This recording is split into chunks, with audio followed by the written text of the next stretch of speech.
I don't know how to start this. I've been reading posts on here for years, and I always assumed the people writing them were either lying or exaggerating. I need you to understand that I am not lying. I'm not exaggerating. I'm sitting in the parking lot of a 2-4 hour Walmart at 3:47 a.m. because I don't want to go back into my own house, and my hands are shaking so badly I keep mistyping and have to fix every other word. My name doesn't matter. What matters is that 6 weeks ago, my wife and I brought home our first baby, and something is very wrong. Let me give you some background so you don't think I'm just a sleep-deprived new dad who's lost his mind. I mean, I am sleep-deprived. That part is definitely true. But what I've seen, what we've seen, because Priya has seen it too, though she won't talk about it anymore, isn't a hallucination. It isn't stress. It isn't postpartum anything. Priya and I had been trying for 4 years. 4 years of fertility treatments and disappointments and one miscarriage that I won't talk about in detail because it still breaks something open in my chest when I think about it. When she finally got pregnant and the pregnancy held and we heard the heartbeat and made it past the first trimester and then the second, we were terrified to be happy. We kept waiting for the other shoe to drop. We painted the nursery 3 different times because every time we finished, Priya would have a nightmare and we'd repaint it like changing the color would protect us from whatever she'd dreamed. Elio was born at 6:14 a.m. on a Tuesday. 7 pounds, 2 ounces. He came out screaming and I cried harder than I have since I was a child. The nurse put him on Priya's chest and he immediately went quiet, and Priya looked at me over the top of his tiny wrinkled head and mouthed, "We did it, and I have never loved another person the way I loved her in that moment." We brought him home on a Thursday. By Saturday night, I thought I was losing my mind. It started with the monitor. We have one of those video monitors, the kind with a little camera that sits in the corner of the nursery and streams to your phone and also to a dedicated screen on the nightstand.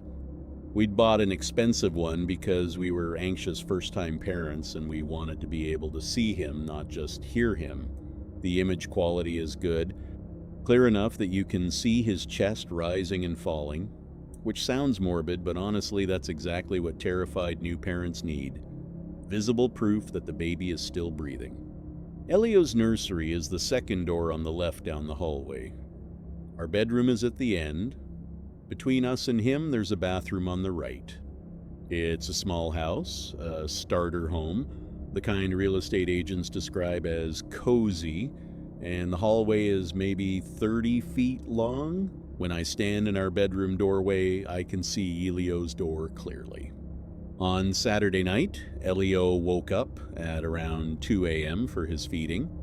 Priya had been handling most of the night feeds because she was breastfeeding, and it was easier for her to go than to wake me up to bring the baby to her, but I'd been trying to do at least one a night so she could get a longer stretch of sleep. I heard him fussing on the monitor, checked my phone 2-3 a.m. and hauled myself out of bed. I got to the nursery doorway and stopped. There was someone standing over his crib. My brain did that horrible thing brains do in moments of shock where it just froze, refused to process. I stood in the doorway of my son's room and stared at the figure leaning over his crib and thought, with bizarre calm, "That's not Priya." It wasn't Priya. Priya is 5'4" with dark hair that she keeps in a braid when she sleeps. The figure was tall, 6 feet, maybe more. The nightlight in the corner of the nursery, one of those soft amber mushroom ones, cast just enough light that I could see it, though not clearly. It was thin, very thin. Long arms that seemed to hang too low, elbows at a wrong angle, bent in a way that made me think of a praying mantis. Its head was tilted down toward Elio, its face hidden. It was making a sound, soft, low, rhythmic. At first I thought it was humming, but it wasn't quite melodic enough for that. More like a sustained exhale. A shh, over and over, but without the intention of the sound a person makes to soothe the baby. Mechanical, like breathing, but deliberate, like something that had learned what the sound was supposed to do, but not what it was supposed to feel like. Elio wasn't crying. I don't know how long I stood there. A second, 10 seconds, My body came back online all at once, that horrible adrenaline snap, and I lunged for the light switch on the wall. The room was empty. I stood in the suddenly bright nursery with my heart trying to exit my body through my sternum and looked at my son, who was lying in his crib on his back exactly as I'd put him down, hands fisted near his face, eyes closed, breathing fine, sleeping peacefully, even though he'd been fussing 30 seconds ago. I checked the closet, I checked behind the changing table, I stood in the middle of the room and told myself I had imagined it, that I was tired, that new parenthood does strange things to the mind, that I'd seen what I expected to see in a room I barely looked at in the dark before turning on the light. I picked up Elio and held him for a long time before I put him back down. I didn't tell Priya. The next 3 nights were normal, or normal enough. I jumped at shadows. I checked the monitor obsessively. Elio woke up every 2 to 3 hours, the way newborns do, ate, and went back to sleep.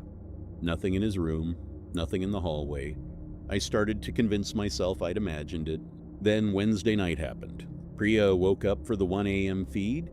I lay in bed, drifting in that not quite asleep state, monitoring the baby's sounds through the white noise of the machine, when I heard Priya's footsteps stop in the hallway. She was right outside the nursery. I could tell by the creak of the floorboard she always hits third from the left. We'd been meaning to fix it.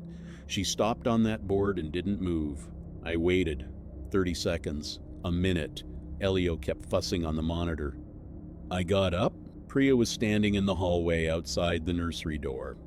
Just standing there in her sleep, shirt and shorts, facing the closed door, not moving. I touched her shoulder and she flinched so hard she slammed back against the wall. "What's wrong?" I said, whispering, which is what you do when you have a baby and it's 1 a.m., even when you're frightened.